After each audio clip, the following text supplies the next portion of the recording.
Hello नमस्कार मेरे प्यारे साथियों, मेरे यूट्यूब चैनल में आप सभी का स्वागत है। आज हम लोग एक नए टॉपिक की शुरुआत करने वाले हैं। हिंदी की अलंकार। अलंकार किसे कहते हैं, अलंकार क्या होता है, इसके बारे में और अलंकार के प्रकार कितने होते हैं उनके बारे में समझना है। चलिए वीडियो शुरू करते हैं।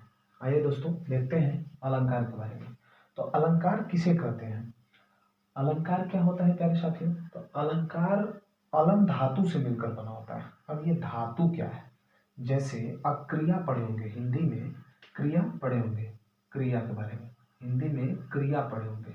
ये जो क्रिया होती है जैसे खाना, पीना, धोना, ये सब क्या है, ये क्रिया है। इस क्रिया में देखेंगे तो एक तो है धातु और दूसरी है क्रिया, दूसरी है क्रिया। तो धातु क्या होती है, क्रिया के मूल रूप को, क्रिया के मूल रूप को धातु कहते हैं।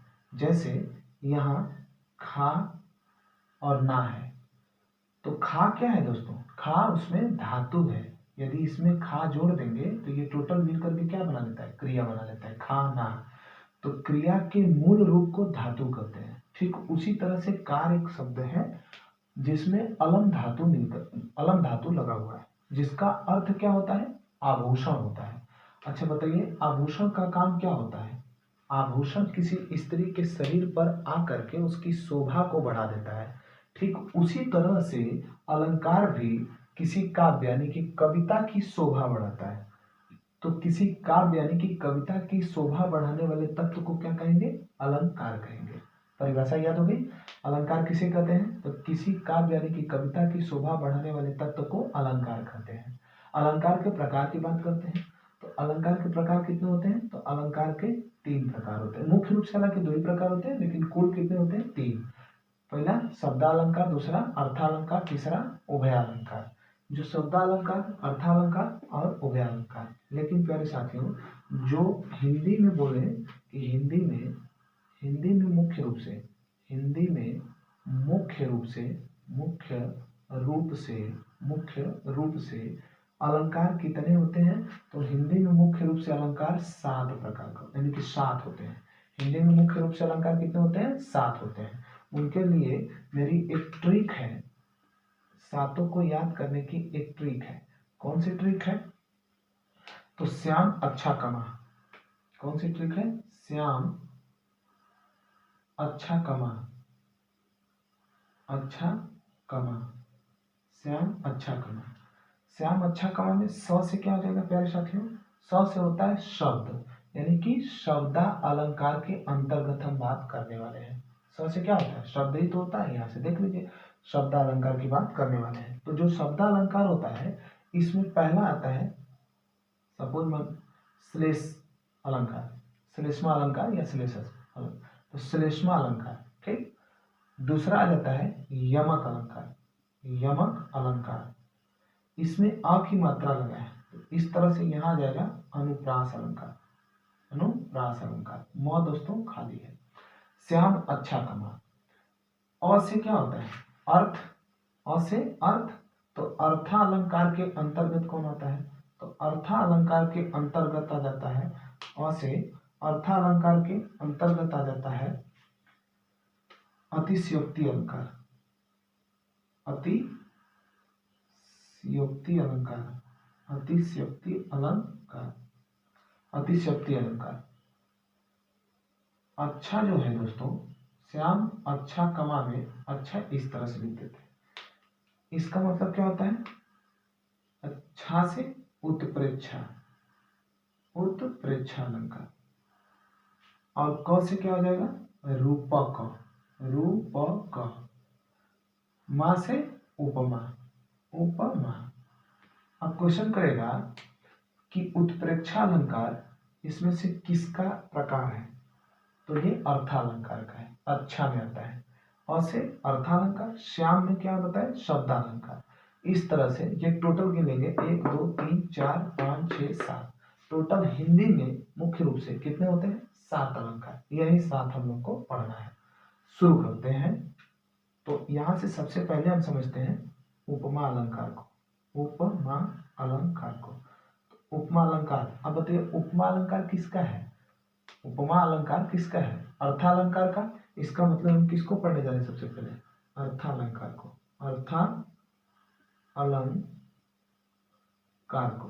अर्थालंकार को सबसे पहले पढ़ने जा रहे हैं। ठीक, तो प्यारे साथियों, हम सबसे पहले शुरू करें अर्थालंकार के भेद के बारे में। अर्थालंकार के भेद के बारे में। अर्थालंकार में सबसे पहला क्या हेडिंग है? उपमा अलंकार की। तो उपमा अलंकार किसे कहते हैं? उपमा अलंकार किसे कहते हैं? उपमा का मतलब क्या होता है? तो उपमा का जो अर्थ होता है वो होता है तुलना का। ठीक है, तो यहाँ क्या होगा? तुलना होगा। तो जहां उपमे में उपमान की समानता दिखाई जाए, क्या दिखाई जाए? जहां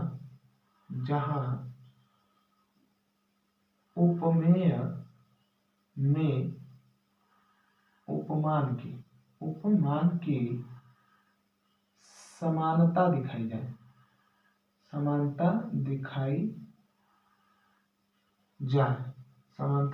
जाए, वहां उपमा अलंकार होता है।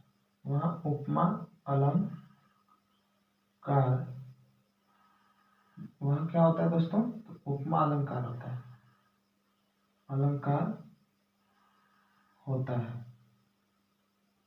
वहां उपमा अलंकार होता है। इतनी बड़ी बात आप लोग को याद रखने की कोई जरूरत नहीं है। सीधे सीधे हम पहचान की चर्चा करते हैं। तो उपमा अलंकार की पहचान की हम बात कर लेते हैं। उपमा अलंकार की पहचान की आगे दोस्तों देखते हैं कि इसकी पहचान क्या है। उपमा अलंकार की पहचान की पहचान, इसको आप ट्रिक भी समझ सकते हैं। पहचान, इससे आसान ट्रिक कुछ नहीं हो सकती, सबसे आसान है। इसमें क्या होगा दोस्तों? तो जहां योजक चिन्ह हो, योजक चिन्ह कैसा होता है? कुछ इस तरह से होता है। जहां योजक चिन्ह हो और इस चिन्ह के साथ से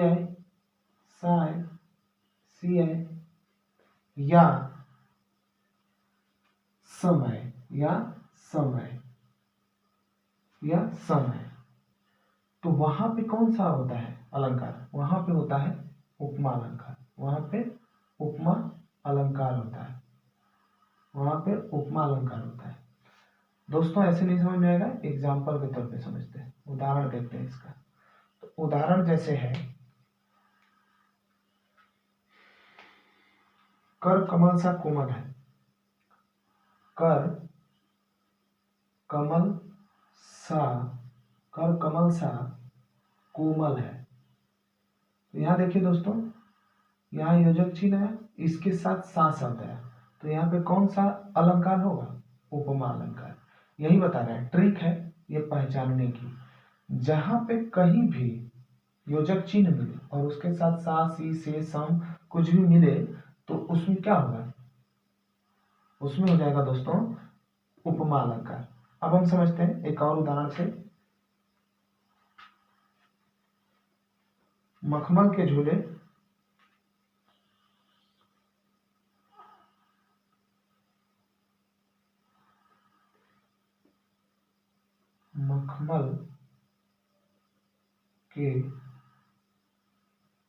झूले पड़े हाथी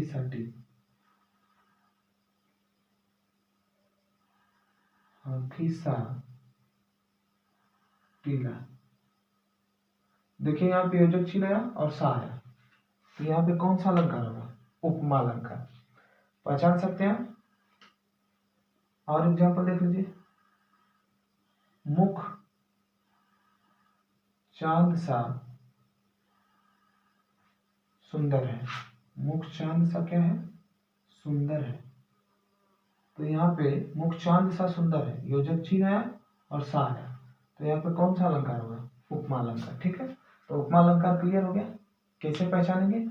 योजक चिन्ह के साथ साथ स, सा, सी, से, सम कुछ भी आएगा तो वहां पे क्या हो जाएगा? उपमा अलंकार। अब हम अलंकार के दूसरे की बात करते हैं, अलंकार। तो दूसरा क्या हो जाएगा? इसी में समझ लेते हैं, रूपक अलंकार को। दूसरा रूपक अलंकार। रूपक अलंकार इसमें क्या होगा पहले साथियों, तो इसमें केवल योजक चिन्ह आएगा, इसमें केवल योजक चिन्ह आएगा। योजक चिन्ह के साथ इसमें कोई सासी से नहीं रहता है। तो जहां अब इसमें बात कर लेते हैं इसकी परिभाषा की, तो परिभाषा याद नहीं रखना आप लोग को, बस पहचान के लिए ट्रिक याद रखना, एग्जाम में काम वही देगा। जहां उपमेय में उपमान का अंतर कोई ना दिखाई दे वहां रूपक अलंकार कहलाता है। तो यहाँ हमको पहचान से मतलब है, पहचान देख लेते हैं, पहचान ट्रिक के आधार पर पहचान देख लेते हैं, इसको ट्रिक बोल सकते हैं। ठीक, तो ट्रिक के आधार पर देखते हैं कि इसकी पहचान क्या हो जाएगी। तो बोल दिए योजक चिन्ह रहेगा, उसके साथ ये शब्द नहीं आएंगे। तो योजक चिन्ह हो और उसके साथ ये चिन्ह मतलब ये शब्द जो है ना आए। एग्जाम्पल देख लेते हैं, इसके एग्जाम्पल देख लेते हैं कि कौन कौन से इसके जो है एग्जाम्पल होंगे रूपक अलंकार के। तो चरण कमल बंधु हरिराई, चरण कमल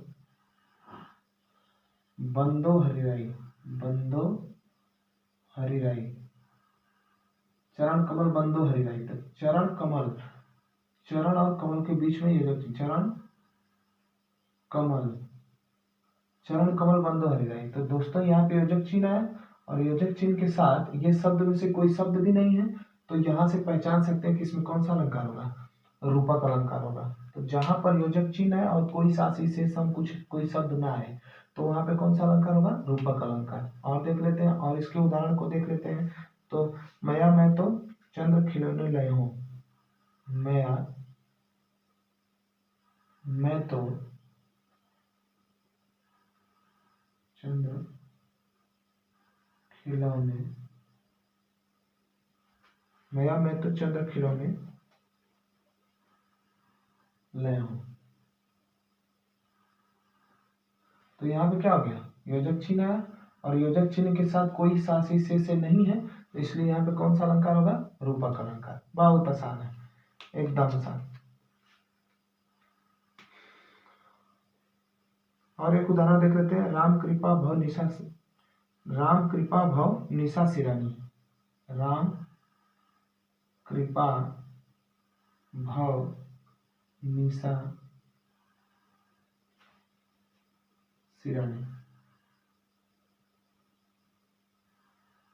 राम कृपा भव निशा सिरानी। तो यहाँ पर भी वही चीज देखना है, क्या चीज, योजक चिन्ह हो सासी से ना हो। तो योजक चिन्ह है सासी से नहीं है, यहाँ पे कौन सा अलंकार होगा, रूपक अलंकार। अब लगभग पहचान लेंगे कि जब योजक चिन्ह के साथ सासी से सम कुछ आए तो वहां पे आपका अलंकार कौन सा होगा, उपमा अलंकार। और जब योजक चिन्ह केवल हो उसके साथ कोई सासी से नहीं आए तो वहां पे कौन सा अलंकार होगा दोस्तों, तो वहां पे हो जाएगा रूपक अलंकार। अब देखते हैं उत्प्रेक्षा अलंकार को, उत्प्रेक्षा अलंकार, उत्प्रेक्षा अलंकार को। तो उत्प्रेक्षा अलंकार क्या होता है,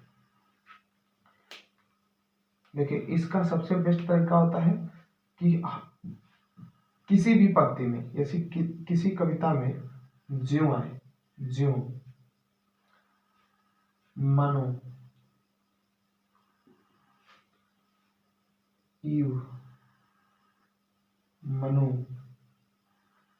जानो,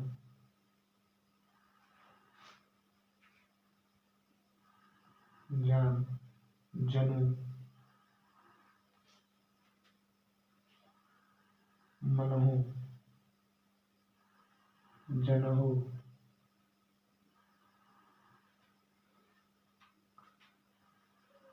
शब्द आते हैं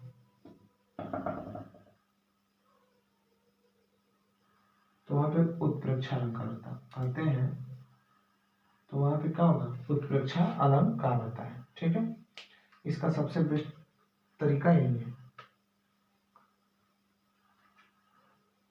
अच्छा, इसमें परिभाषा तो हम लोग बचपन में रटे थे कि जहां उपमेय में उपमान की संभावना की जाती है वहां उत्प्रेक्षा अलंकार होता है। इसका बेस्ट मैंने पहचानने का ट्रिक क्या है, इसके उत्प्रेक्षा अलंकार में प्रत्येक पंक्ति में से किसी न किसी पंक्ति में ये शब्द आए रहेंगे तो वो उत्प्रेक्षा अलंकार होगा। जैसे उदाहरण एग्जाम्पल देख लेते हैं। तो एग्जाम्पल देखते हैं, यहाँ से एग्जाम्पल देख लीजिए। जैसे एग्जाम्पल में जनु वर्षा ऋतु प्रकट बढ़ाई, जनु वर्षा ऋतु प्रकट बढ़ाई, प्रकट बढ़ाई। तो यहाँ पे क्या आ गया, जनु शब्द आया। जनु शब्द आया तो कौन सा अलंकार, उत्प्रेक्षा अलंकार। इसमें देख सकते हैं जनु शब्द है। और दो उदाहरण देख लेते हैं। नेत्र मानो कोमल, नेत्र मानो कोमल, नेत्र मानो कोमल। तो यहाँ पे क्या आया, मानो, होता है जनु, जानो, मनु, मानो, ये शब्द यहाँ पे है मानो। तो इसमें से कोई भी शब्द आएगा किसी पंक्ति में रहेगा तो वहाँ पे कौन सा अलंकार होगा दोस्तों, तो उत्प्रेक्षा अलंकार होगा। और भी हम लोग देखे थे, सोहत ओढ़े पीत पटु श्याम सलोने गात, मनहु नीलमणि शैल पर आता प्रयोग प्रभात। तो मनहु शब्द आता है तो उसमें कौन सा हो जाता है, उत्प्रेक्षा अलंकार होता है। बहुत बहुत धन्यवाद दोस्तों। आगे एक पार्ट और लाएंगे, अलंकार खत्म हो जाएगा।